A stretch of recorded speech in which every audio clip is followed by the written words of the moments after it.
If I hear one more priest or deacon hate on technology to get an easy laugh and applause from the crowd, I'm just gonna...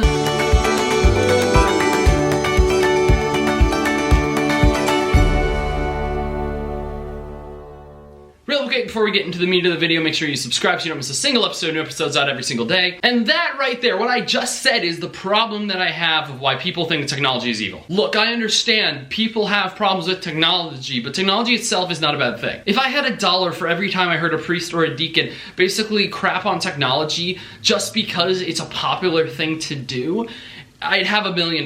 This is an inherent problem because they're ignoring the fact that technology is incredibly powerful. Now, I'm not saying that every priest does this. There are priests who use technology, like let's say Father Michael Schmitz. He uses technology for a really good purpose. Or like the nun on Instagram who does all of like the beautiful calligraphy stuff. She's incredible too. Or Mother Angelica, who started a television station because God instructed her to. I did a video yesterday on that and how they've evolved and what they can do better now, but we need to remember that technology inherently isn't bad. The problem isn't technology. The problem isn't social media. The problem is people. This is the inherent problem that a lot of people have, that they decide to instead throw onto just the general idea of technology and social media in general. See, social media in and of itself is a tool. When it's misused, then we have a problem. I don't know why my arms are going like this. It's probably because I'm so angry. A little bit of Italian in it, you gotta move your hands a lot when you talk. Technology is a tool. If it's a tool, we have to understand what is the best purpose for that tool. The tool of social media is meant to be a community building platform. A place where people can gather, discuss ideas, see what their friends are up to, basically build closeness and community with people. Now, people will say that that is a bad thing because it's creating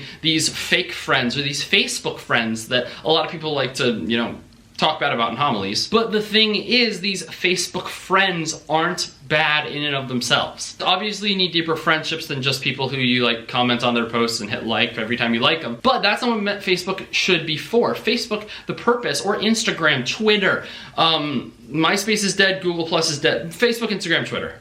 They're meant to be places where people can gather to build community. Now granted, community should also be in the real life. You can't have a community that exists solely online. There has to be some natural element to it. Now I'm not saying that it's bad if you're like, have a bunch of friends on like World of Warcraft or on Apex Legends or on Fortnite that you play with. And that's not a bad thing, only knowing people online. Heck, I've seen people who they met online and then when they finally meet, they grow a deeper friendship and they fall in love. There is a certain beauty to the concept of everyone drawing together under a sole purpose. Like all these different Facebook groups I'm in, they have great intention, they're great purpose to them. The problem with them is that people will misuse them, people will misconstrue them, and people will pretty much ruin the community. That's where the concept of toxicity comes in, which is one of the reasons why social media is perceived as bad. A toxic environment of people just hating on each other or spreading some sort of hateful message is a huge issue. Easy examples, if you go on Reddit, there are entire places that are just hating against certain types of people. If you don't understand Reddit, subreddits are basically kind of like Facebook groups where like it's all about one idea. So like there's an office meme subreddit, there is a subreddit for the Witcher 3 game, there is a subreddit for anime memes. Pretty much anything you think of is on there, and there is one subreddit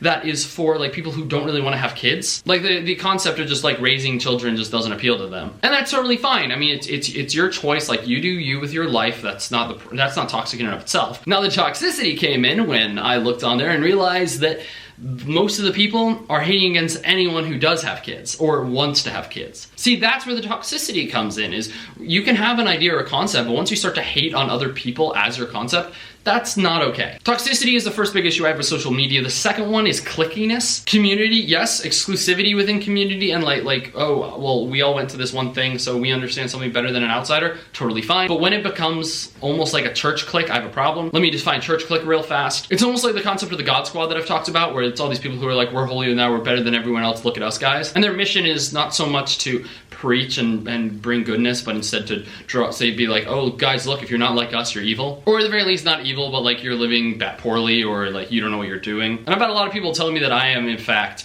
wrong because I don't fall under this God Squad category. That's what I mean by church clique. Like people who say that, oh, this is the only way of morality you're allowed to live, anything else is evil. People like that who just take it on themselves to say, look, we're right, everyone else is wrong, if you don't live with us, you're wrong. Those kinds of people are also the problem we have with social media. Social media and technology is meant to be something that allows for further communication of a good nature, not of to hate each other. And this gets to the misconstrued section of why people hate on social media. On Sunday, the deacon read a story about how there was this restaurant in the Middle East who basically said, we'll cut 50% off your bill if you turn your phones off while you're inside. And he was like, isn't that so great? That's so brave. It's so amazing. People can have a conversation? What? Now, I don't know whether I fall into Gen Z, millennial, I don't know, but I can tell you we have conversations quite often. And let me tell you, we argue quite often, and we disagree, and we try to see each other's point of views quite often. We aren't just a bunch of like, oh, you're sitting across from me, let me text you. But at the same time, if people are on their phones at like Denny's, it's probably because they're looking at something to show other people. Usually when we're on our phones, it's because we're like looking at something that is allowing us to engage in deeper community with everyone around us. Or something that will spark a deeper conversation that'll lead to us all putting down our phones and talking. Technology of phones and social media is meant to be a tool for conversation, and a lot of older people don't seem to understand that. Not hating on any one particular group, there's a lot of young people who also think like, oh, I don't want to get a phone. There are people like in college, like literally there are people in college right now who I know who don't have phones. Or if they do have a phone, it's like an incredibly small flip phone, because they think that a phone is going to take away from their lives. And nothing else to people, if that's what you have to do, so you have to do. But you can't think that like, oh, phones are inherently a problem because they remove conversation. That's not the problem. The problem is that people can be toxic, people can be cliquey, people can stop conversation from happening.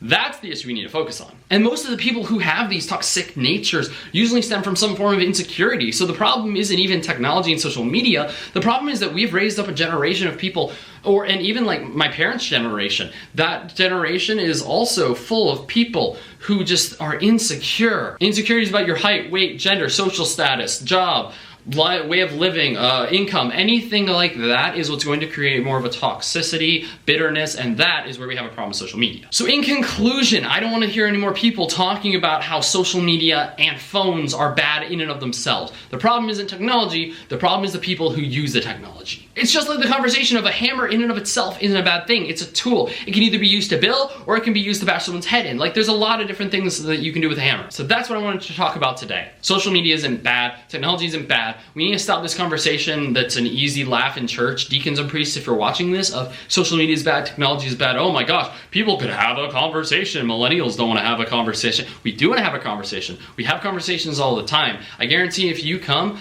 stay with us, talk with us, we will have deep conversations. Believe me. So thank you guys so much for watching. Let me know what you think down in the comments below. Make sure you subscribe so you don't miss an episode that comes out every single day. So thank you everybody so much for watching. Let's wrap this up. And remember, as it was in the beginning, it is now, and never shall be, rise up and live.